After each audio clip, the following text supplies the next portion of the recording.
Ever been told to move so someone more important can have your spot?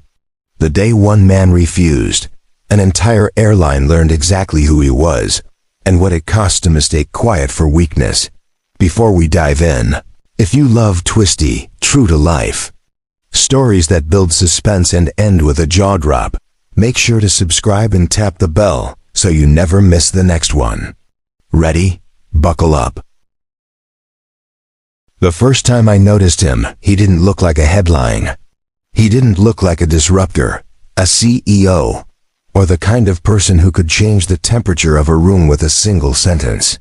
He just looked composed. It was a Wednesday afternoon at Dallas-Fort Worth, Gate B-17. The kind of day the terminal lights feel a shade too white and you can hear 3 different languages in line at the same coffee kiosk. He stood near the window with a black carry-on and a leather briefcase. Tailored navy blazer over a graphite tee, dark jeans, loafers polished enough to catch the sun. He checked his phone once, then slid it into his inside pocket like it had never been there. His name, I learned later, was Langston Reed 46, founder and CEO of Reed Logic Systems, a company with a boring name and terrifyingly powerful software. Their platforms ran in the background of other people's businesses, maintenance logs, crew scheduling, route optimization, compliance dashboards. The invisible plumbing that keeps a giant flying city from collapsing. One of Reed Logic's largest clients was an airline called Blue Crest. If you've flown domestic in the last decade, you've seen their blue Huron tail fins drifting over a runway somewhere. That afternoon, Langston was just trying to get home to San Diego after closing a deal in Phoenix. No entourage. No assistant. No noise. When the agent called first class, he rose with the unhurried certainty of someone who knows he belongs. He scanned his ticket and disappeared down the jet bridge toward Seat 1, the seat that has its own little mythology among frequent flyers. It's not just legroom, it's ritual. It's the small, private victory of a chaotic life. Left window. First to breathe cabin air. The feeling that for once the world will arrive at you rather than you clawing your way through it. He tucked his briefcase under the seat, slid the phone into the side pocket, and rested a palm on the cool leather headrest. The cabin smelled faintly of citrus cleaner. Overhead bins closed with that soft engineered thud. The kind of quiet you carry like a charm settled over him. Then the quiet shifted. 2 rows back, a young man in a pale blue button-down came swaggering through the curtain like he owned each stitched thread of it. Sandy hair, sunglasses riding his head, the relaxed slouch of someone who has never been told no without a smile attached. He parked himself near the galley with a casual lean, scrolling his phone with the other hand. He didn't look at Langston, not yet. Predators circle before they fix their eyes. A petite flight attendant with sharp features and a smooth bun, her name tag read. Nina approached 1A with that corporate smile people wear like a mask they've forgotten is fused to their faces. "Good afternoon, Mr. Reed," she said, polite, a little tight. "I'm so sorry, but there's been a seating mix-up. We're going to need you to switch seats for this flight." Langston blinked. "My boarding pass says 1A. "I understand," Nina said quickly, glancing over her shoulder toward the galley. The sandy-haired man didn't move. He just existed there, the way a shadow exists. "This gentleman is one of our elite VIP members. Seat 1A is reserved for him whenever possible. We'd be happy to place you in 3C still first class." He sat back, a calm lake in a storm. "I booked this weeks ago." "What, exactly, is the mix-up?" "It's important to today's operation," she said, like she'd memorized the phrase in a training deck. "Important to our operation." The kind of language that shoves you into a corner without raising its voice. A woman across the aisle, silver hair cut blunt at the shoulder, reading glasses on a chain, lowered her paperback. "Why should he move?" she said, clear and steady. "He's already sitting where his ticket says." Nina smiled without showing teeth and didn't look at the woman. "We'll make this right, Mr. Reed. Thank you for your cooperation." She didn't wait for consent. She pivoted, clipped steps toward the galley.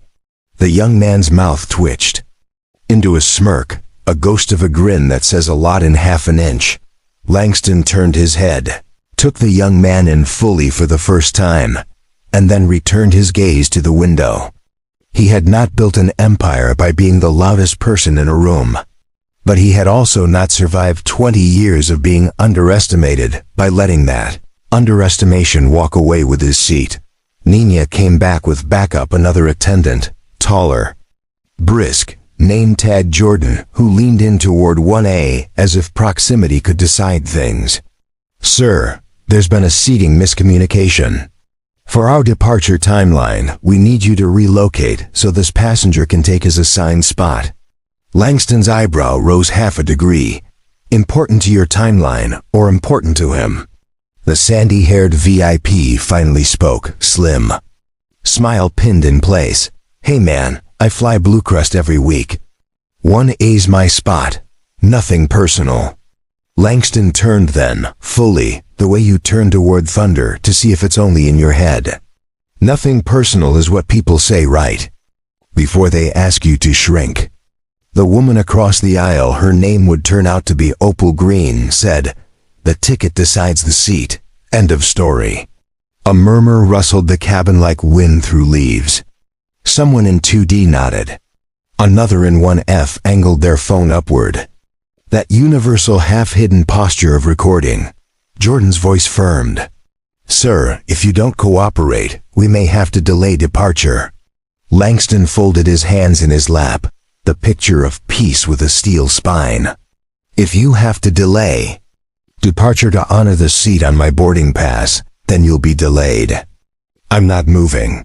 They retreated again, whispering at the galley. The sandy-haired man, later we'd learn his name was Carter Hale, playing indifferent, while his jaw set just a little too hard. 2 minutes later, the intercom crackled to life.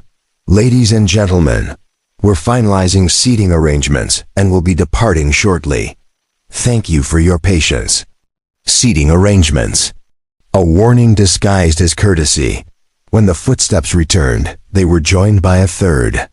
A ground supervisor with a polished badge and a practiced smile that promised bad news dressed as reason. His tag, Brent Weller, "Mr. Reed," Brent said. Voice turned to a public setting so the front of the cabin could hear. "We're going to have to ask you one last time to move to another seat so we can accommodate our elite member." Air shifted. Heads lifted.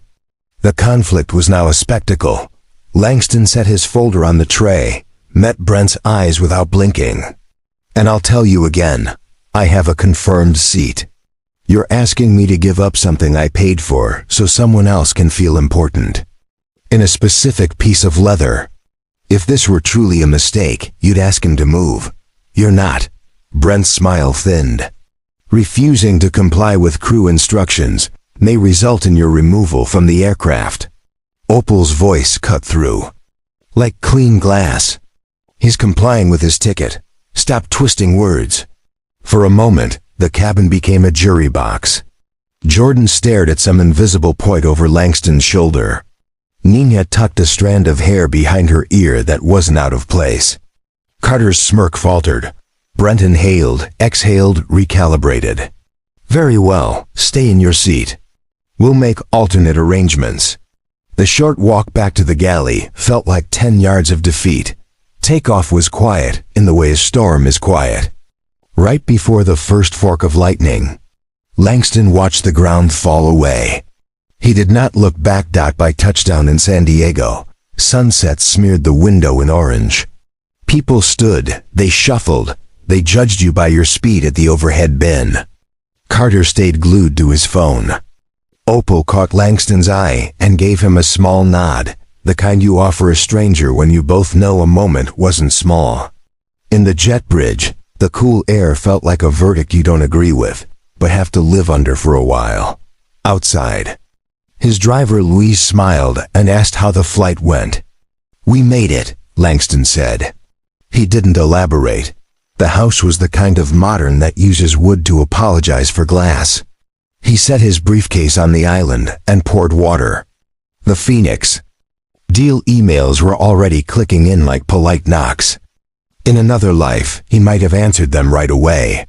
In this one, he stood in his kitchen, phone face down, and replayed the way Nina had avoided his eyes, the phrase important to our operation.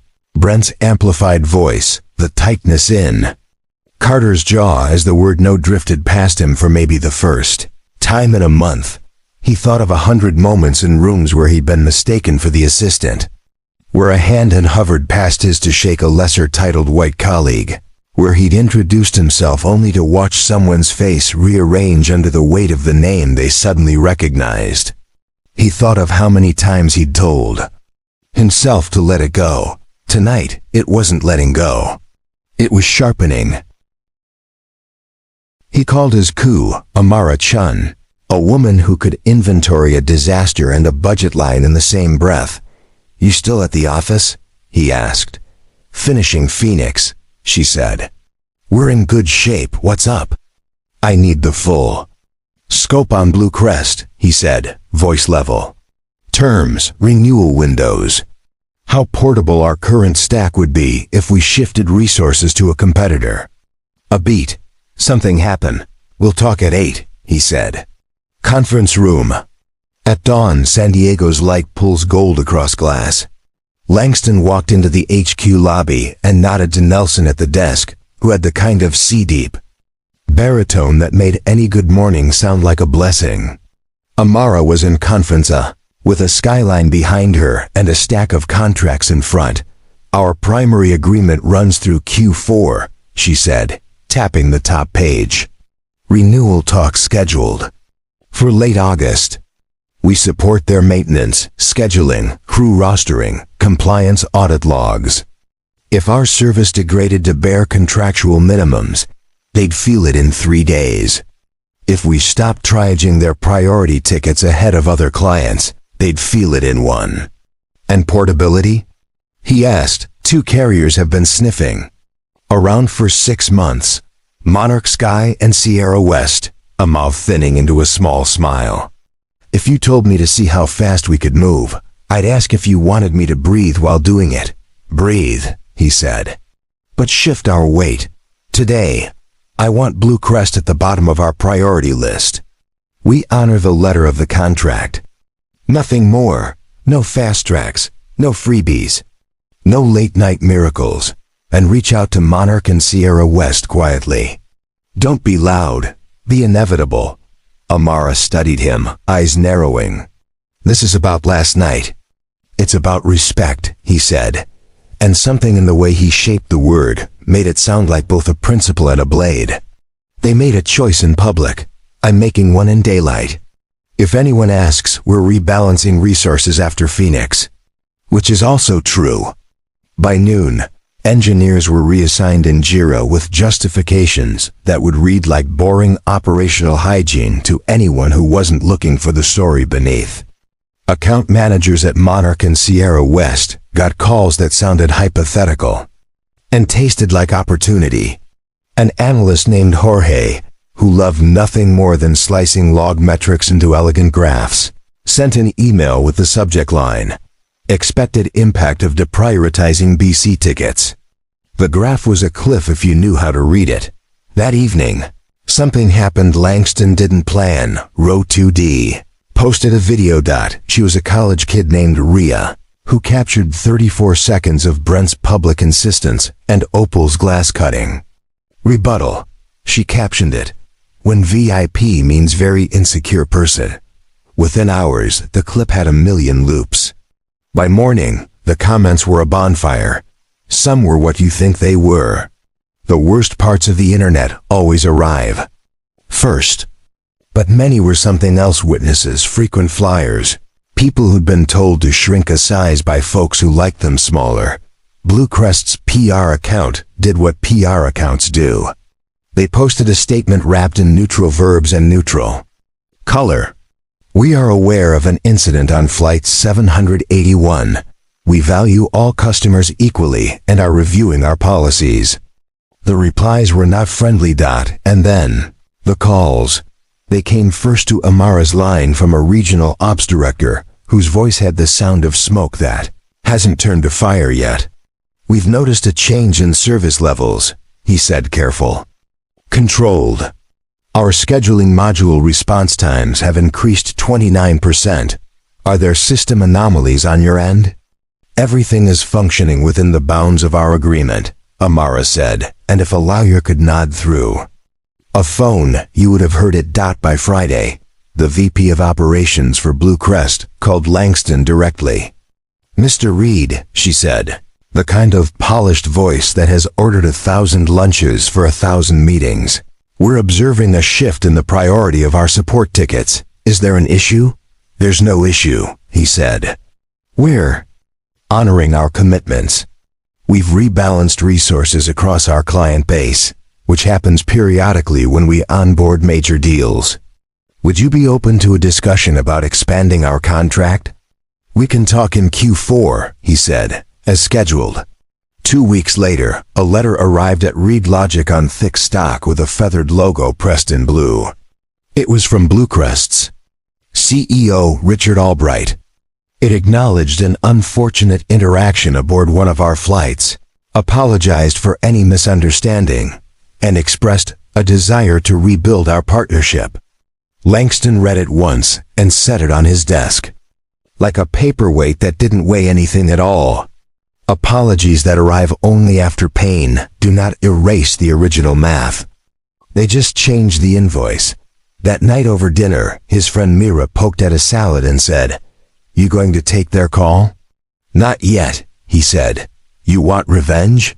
She asked, not mocking, not prying. A genuine question from someone who has known your spine long enough to map it. "I want accountability," he said. "Revenge is loud. Accountability is structural."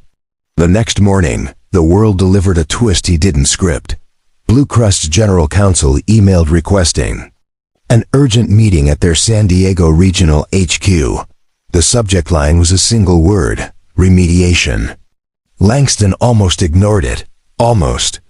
Then he thought of the hundreds of hours his team had poured into stabilizing the carrier that took their loyalty for granted. And he thought of Opal's voice slicing through a pressurized cabin. And then he typed back, "Tomorrow 10 a.m. I'll bring my coup." Bluecrest's HQ conference room had that anonymous corporate chic that makes you feel like you're about to be sold a cloud you can't touch. Floor-to-ceiling glass. A long table that could seat 12 comfortably and 14 if everyone behaved. At one end sat Albright himself, tall, silvering hair, the kind of face that looks better in still photos than in motion. To his left, HR Director Janelle Ortiz. To his right, General Counsel Victor Tan. Brent Weller, the ground supervisor from the flight, was there too, trying to align with the edge of his chair. Nina and Jordan were on video, small squares of tension. In another box, Carter Hawley. He'd lost the smirk somewhere and found a complicated version of fear. "Mr. Reed." Albright began. "Miss Chun, thank you for meeting," Langston nodded. "You asked for it." Albright gestured to Victor, who slid a printed copy of the apology letter across the table, even though everyone had already received it by email. "We want to acknowledge what happened, plainly," Albright said. A paying passenger with a confirmed seat was repeatedly asked to move to accommodate another passenger designated by our staff as VIP. That was improper and inconsistent with our policy. Victor added, "We've reviewed the audio from the cabin and the ground supervisor's report." Brent stared at the table like it would offer him a door. "We also became aware." Janelle took over, voice steady, almost gentle in the way. "A hospital hallway is quiet, that the passenger being accommodated, Mr. Carter Hawley, is the nephew of our regional director for operations. We do not have a policy that reserves one A for anyone. We have a policy that says you sit in the seat your ticket says." Langston watched faces in those little video boxes the way he watches logs stream across a dashboard, signals, latency, truths. delaying, then arriving all at once. Albright said, "We invited you here because we want to make this right, not only with the apology but with action. We also understand that Reed Logic has, in recent weeks, shifted support resources away from Bluecrest." "We rebalanced," Amara said, "as we're permitted. And we respect that," Albright said quickly, like respect is a thing you can hand someone without ever having held it. "Mr. Reed, I'd like to hear from you. What would accountability look like?" For a long breath, Langston said nothing. He looked at Brent. He looked at Nina and Jordan, faces pixelating and refocusing like nerves. He looked at Carter, who would not look at anyone at all. Then he reached into his briefcase and placed a single printed sheet on the table. It was the escalation matrix from Reed Logic's contract with Bluecrest. A boring document, unless you knew where the dynamite was. "Accountability is policy with teeth," he said, tapping a clause with his index finger. "This is the part where my team is obligated to provide enhanced on-site support during operational emergencies. In the last 3 years, we've responded inside your walls 9 times faster than the clause requires, because we care about safe, reliable travel. Respect isn't just a word you put on a poster. It's your posture when no one's filming. Last week, respect left your cabin and something else took its seat. No one moved. I'm not here to demand a check or a contract expansion," he said. "We'll talk about business in Q4 as scheduled. I'm here to draw a bright line. Your staff didn't make a mistake. They executed a preference. They did it loudly. They did it with the hope I would shrink. I didn't. Here's what making it right looks like to me. A public statement that acknowledges the specifics and names the policies you failed to follow.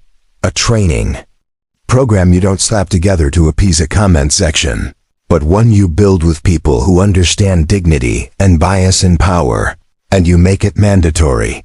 And the people who made the decision enforced it and escalated it without correction. Don't continue to make decisions that affect passengers until they've been held accountable.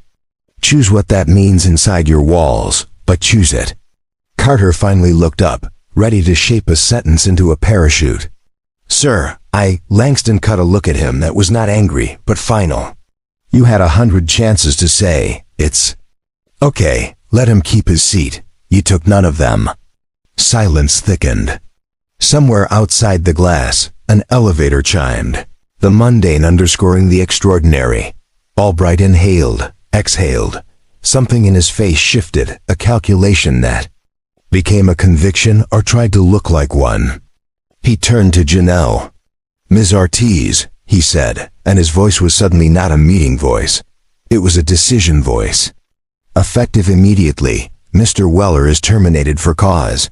Miss Voss and Mr. Rivera are suspended pending retraining, and final review, and Mr. Hale," he looked straight into the video square, "is banned from receiving any preferential treatment on Bluecrest flights, and his relative will be informed his conduct jeopardized the company." Carter's face drained. Brent's shoulders dropped as if the chair had finally caught up to gravity. On the screen, Nina's mouth trembled with something between shock and relief.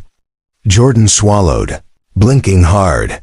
Everyone froze for a heartbeat, the kind of freeze where the temperature of a room changes by 10 degrees without the thermostat moving.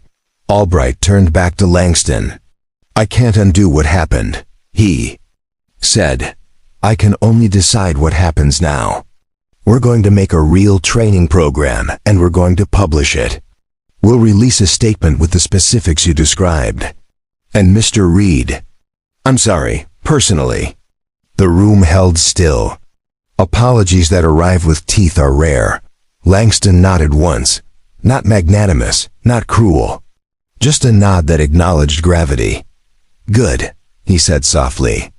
"Do it because it's right, not because my systems run under your wings." Amara slid a folder across the table. "We'll maintain current service levels through the end of Q4, she said. "In Q1, we'll revisit scope after you deliver on the commitments you just made public." The meeting moved on legal language, implementation timelines, HR phrases. You learn to respect when you've seen them actually used. But the center of the day had already happened in 14 quiet words. Effective immediately. You're terminated for cause. The freeze thawed into motion. Outside the building, morning had decided it would be afternoon after all. Langston and Amara stood on the sidewalk and watched a blue crest, 737 etch a line across the sky like a signature. You could have asked for more. Amara said. I did, Langston said. Just not in cash. He went home that evening to a house that looked the same and felt a little different. He poured water and looked at the apology letter still sitting on his desk. He didn't throw it away. He didn't frame it. He simply placed it beneath the escalation matrix he'd used in the meeting. The boring page that had told a better story than any press release. 2 days later, Blue Crest posted a statement that didn't hide behind passive verbs. They named the flight. They named the failure. They named the policy. They named what would happen next. They posted a link to a 30 training program they'd commissioned and a timeline. The comments were still a battlefield, but some of the soldiers laid down their weapons for a second to nod. Opal Green, not a social media person by any instinct, saw the post because her granddaughter sent it with a heart emoji. Opal wrote a single comment. Sometimes the most expensive seat isn't the one at the front of the plane. It's the one you try to take from someone else. Her comment climbed the thread like a vine. Ria, the college kid who had posted the original clip, replied, Mrs. G in 1C, you are a legend. Someone made a t-shirt. The internet put it on, then took it off, then forgot, then remembered again. As it does. At Read Logic, the week rolled on with its own weather. Engineers argued about optimized cache invalidation on a whiteboard that looked like mathematicians had danced on it. Customer support wrote internal docs with titles like, How to Say No Without Apologizing for Existing.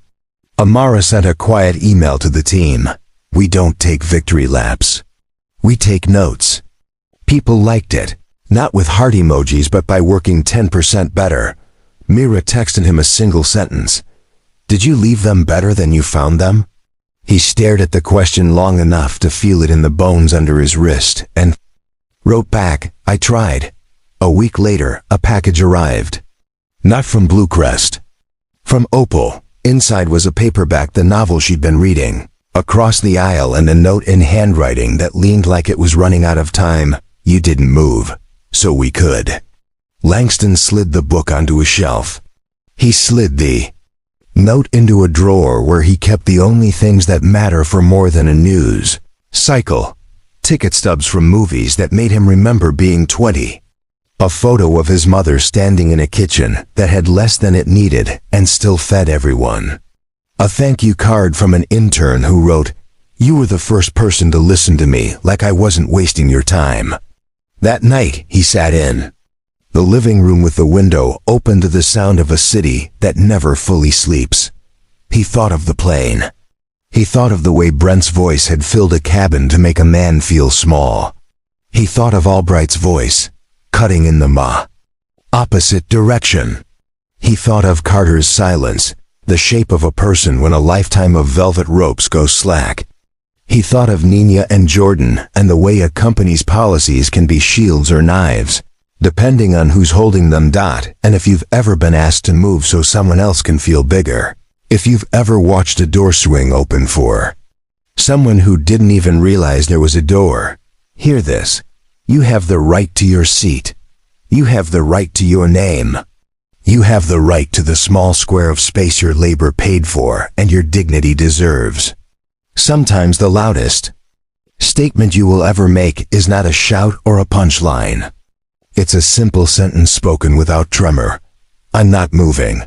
That doesn't mean every moment turns into a boardroom, a firing, a policy rewritten, a training module minted out of thin air.